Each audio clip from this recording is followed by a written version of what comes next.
शुरुआत करते हैं इजराइल और हमास की खबर के साथ। इजराइल और हमास के बीच जंग का सिलसिला लगातार जारी है, जिसके चलते नॉर्थ गाजा का एक बड़ा हिस्सा तबाह हो चुका है। जंग की जद में आकर अब तक 18,000 से ज्यादा लोगों की जानें जा चुकी हैं और इलाके की ज्यादातर आबादी को जुनूबी हिस्से की तरफ जा चुकी है। इलाके की ज्यादातर आबादी जुनूबी हिस्से की तरफ जा चुकी है। इधर इजराइल की तरफ से जंग में कोई रियायत मिलती हुई नजर नहीं आ रही है। इजरायली फौज ने हाल ही में दावा किया है कि उन्होंने गाजा पट्टी में हमास की अब तक की सबसे बड़ी सुरंग खोज निकाली है। ये सुरंग इजराइल के साथ लगने वाली एरेस सरहद से कुछ 100 मीटर की दूरी पर मौजूद बताई जा रही है। आईडीएफ का कहना है कि सुरंग तिरछे 50 मीटर की गहराई तक की है। आईडीएफ का दावा है कि सुरंग की चौड़ाई इतनी है कि इसमें आराम से एक गाड़ी जा सकती है। तो लगातार ये जंग शिद्दत इख्तियार करती हुई नजर आ रही है, तो दूसरी तरफ कई इंकिशाफ यहाँ पर हो रहे हैं।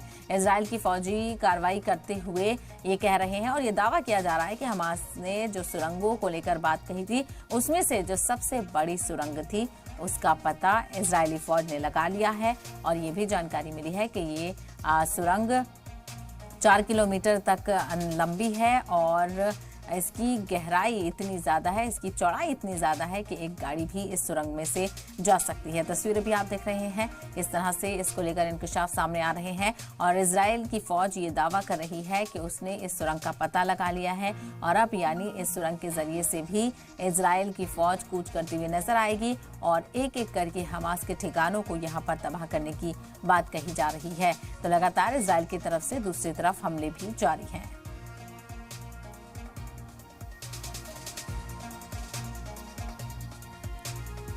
इजराइल ने गाजा सरहद से मुतासर शैलोम सरहद को खोल दिया है, जिसके खुलने से अब गाजा में रह रहे लोगों और मुतासरीन तक जरूरी इमदाद भेज पाने में आसानी रहेगी। रिपोर्ट्स के मुताबिक इजरायली पीएम नेतन्याहू ने इस बॉर्डर को खोलने की मंजूरी दी है। सरहद खोले जाने से मिस्र से आने वाली इमदाद आसानी से गाजा से पहुंच पाएगी।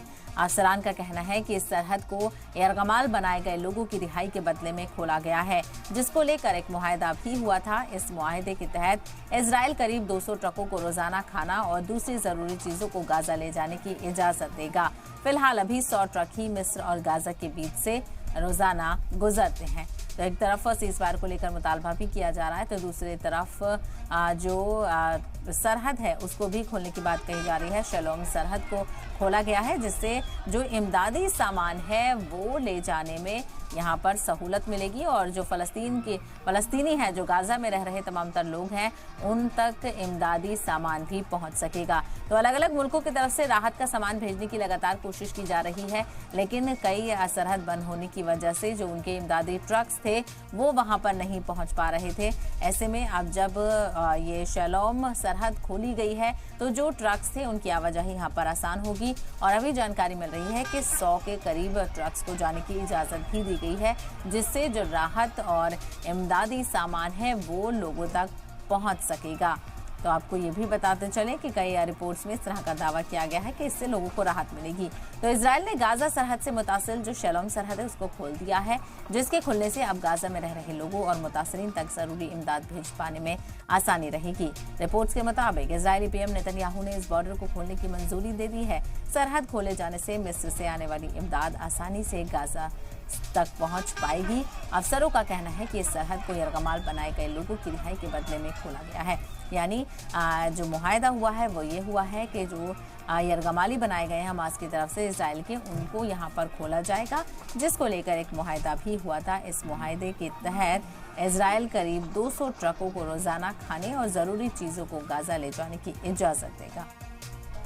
और इसी को लेकर बातचीत करते हैं, खास बातचीत करते हैं। हमारे साथ इंटरनेशनल अफेयर एक्सपर्ट जुड़ गए हैं रोविंदर सचदेव जी। रोविंदर सचदेव जी, आपका बहुत इस्तकबाल है सलाम टीवी में। जिस तरह से अक्सर आपसे बात होती है इजराइल और हमास जंग को लेकर, यहाँ पर हमले भी तेज होते हुए नजर आ रहे हैं, लेकिन दूसरी तरफ देखने को मिल रहा है कि